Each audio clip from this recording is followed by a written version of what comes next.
terkait dengan buku, insya Allah nanti kita akan bantu siapkan. Satu adalah membangun perpustakaan yang bertaraf internasional di sini. Kita siapkan.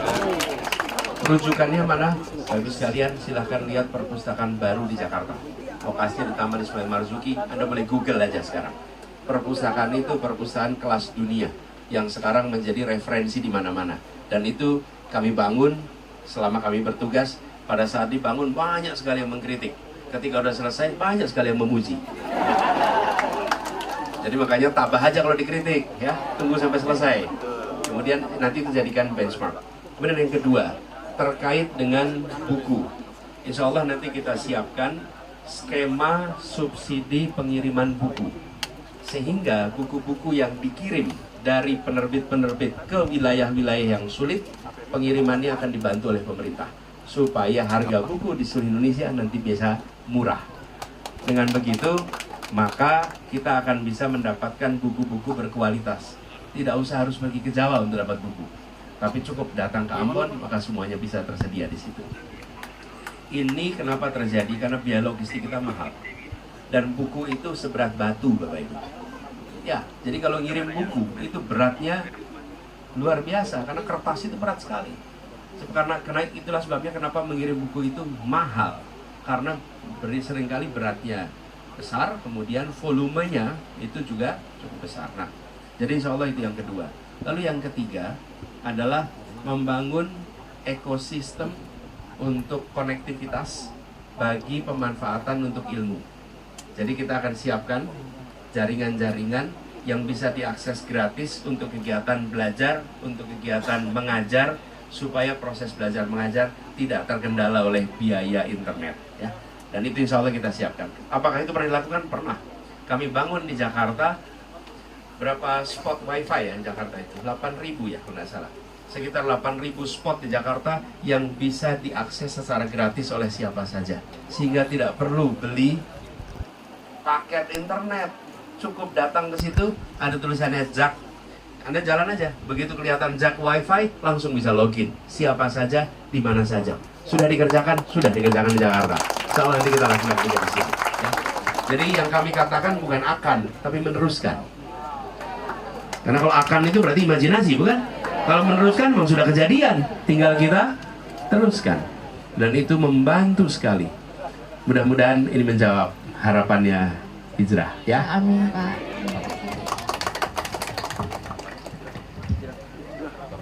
Ya, baik. Selanjutnya dari sebelah sini dulu ya, atau sebelah sini? Tapi ini ya, sambil nunggu dipilih, saya ingin teruskan sedikit. Kami melihat memang di Kepulauan Maluku ini ada sekitar 1.300 pulau, sekitar 8% dari seluruh total kepulauan di Indonesia.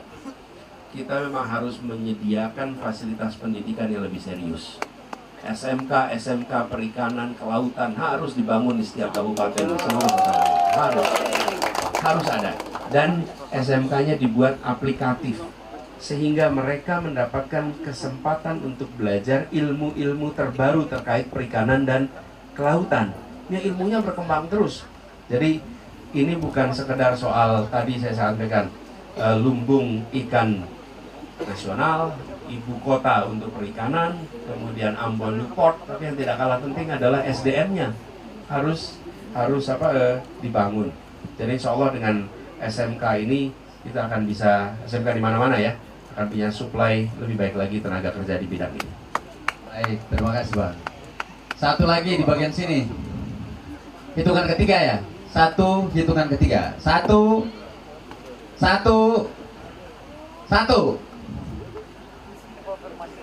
Bentar.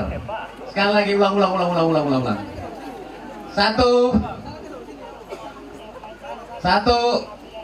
Satu. Yang jaket jeans ini coba. Silakan. 1 menit Abang. Kalau Abang bisa irit-irit waktu maka penanya bisa lebih banyak. Silakan.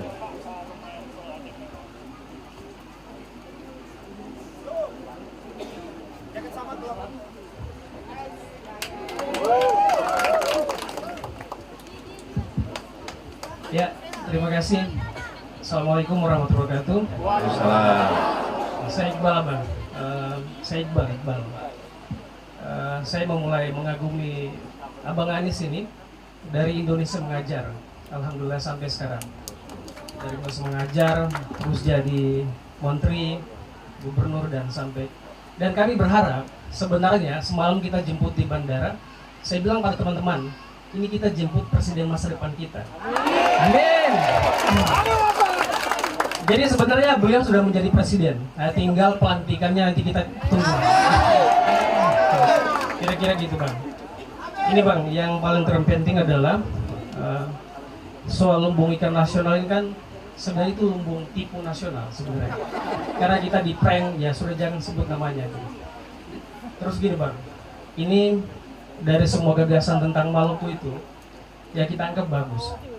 Tapi satu pertanyaan dasar dan sederhana yang kita ingin dengar dari hati nurani dan yang kita ingin hadir dari hati nurani Abang. Gini Bang, ketika negara dalam keadaan genting dan masyarakat atau warga negara butuh keberpihakan presiden, jika nanti Anda menjadi presiden, ketika kepentingan partai dan masyarakat itu dia bertabrakan dan kita butuh keberpihakan presiden, apa yang Anda akan pilih? Terima kasih. Terima kasih Bung Said dan Bung Iqbal. Saya tahu Iqbal di sini, Bung Said. Terima kasih Bung Iqbal. Pertanyaan bagus dan saya ingin sampaikan, ketika mengambil keputusan itu harus memiliki dasar. Jadi kita sering sekali di dalam hidup itu harus memutuskan di antara dilema-dilema. Nah, ketika berhadapan dengan dilema, maka kita harus punya patokan. Kalau orang tidak punya patokan, maka ketika dia mengambil keputusan, dia akan mempertimbangkan hanya unsur untung rugi. Kenapa? Karena tidak punya patokan. Mana yang lebih menguntungkan, mana yang merugikan. Yang menguntungkan diambil, yang merugikan tidak diambil. Nah, untung rugi ini yang bisa membuat keputusan itu jadi tidak konsisten dari waktu ke waktu. Tapi kalau keputusan itu terlihat konsisten dari waktu ke waktu, pasti yang mengambil keputusan punya patokan. Nah, patokan kami apa? Nah, saya sampaikan di sini. Patokannya 4. Satu adalah prinsip keadilan kesetaraan. Nomor 1. Mana yang memenuhi prinsip ini? Dimensi kedua, patokannya. Kepentingan publik mana yang lebih besar? Yang ketiga, data, ilmu, fakta yang menjadi rujukan. Jangan sampai keputusan itu tidak mendasarkan pada ilmu pengetahuan, tidak mendasarkan pada data. Yang keempat, mendasarkan kepada konvensi, aturan, undang-undang nomor 4. Urutannya tidak saya balik ini Bung Iqbal. Banyak di pemerintahan kalau ngambil keputusan itu dibalik. Nomor 1, apa kata aturan dulu. Lah banyak aturan kita tidak masuk akal. Banyak aturan kita tidak sesuai kondisi lapangan. Betul tidak? Karena itulah kemudian dilakukan urutan yang berubah. Urutannya adalah nomor 1 keadilan. Dan saya beberapa kali mengambil keputusan yang secara peraturan saya harus mencari celah. Karena umumnya peraturan nggak begitu. Saya beri contoh nih. Upah minimum di Jakarta itu aturannya berubah gara-gara Omnibus Law. Aturannya yang lama, dengan aturan lama di Jakarta itu kalau upah buruh tiap tahun naiknya 8% per tahun rata-rata. Ketika ada COVID, aturan yang sama, ekonomi kita sedang turun, dia berubah menjadi 3% karena ada COVID. Pakai aturan sama, orang menerima karena ada COVID. Nah, kemudian terjadi perubahan gara-gara Omnibus. Dengan aturan yang baru, maka kenaikannya hanya 0,8%. Kira-kira Rp30.000.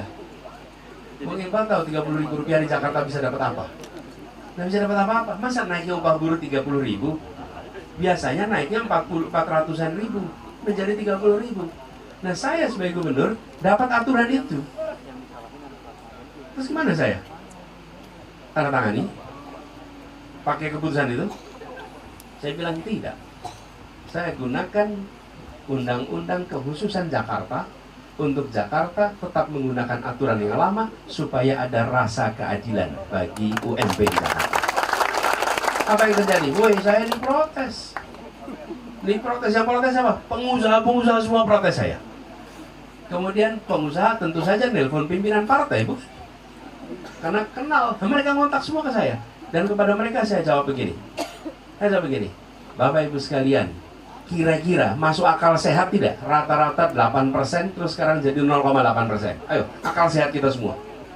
Yang kedua, kalau keputusan itu tidak adil, maka dia tidak akan langgeng. Keputusan yang tidak adil itu akan menimbulkan kemarahan, akan frustrasi. Ini namanya panggilan demonstrasi buruh se-Jakarta. Aturan itu namanya panggilan demonstrasi. Langsung semua orang akan protes. Kenapa? Karena tidak masuk akal. Nah, saya sering mengalami dilema-dilema begitu. Tapi ketika mengalami dilema itu, dengan ada patokan, saya bisa berdebat. Oke, tunjukkan prinsip keadilan. Menurut Anda adil tidak 0,8% ini? Itu pengusaha yang ketemu saya juga, dia bilang, ya memang nggak adil, Pak. Tapi aturannya begitu, Pak. Saya bilang, aturannya tidak adil. Aturannya tidak adil. Saya sebagai pemegang aturan di Jakarta, saya buat aturan yang berkeadilan. Silahkan tempat lain kalau nggak mau melakukan itu. Nah, jelajahi cara baru mendapatkan informasi. Download Metro TV Extend sekarang.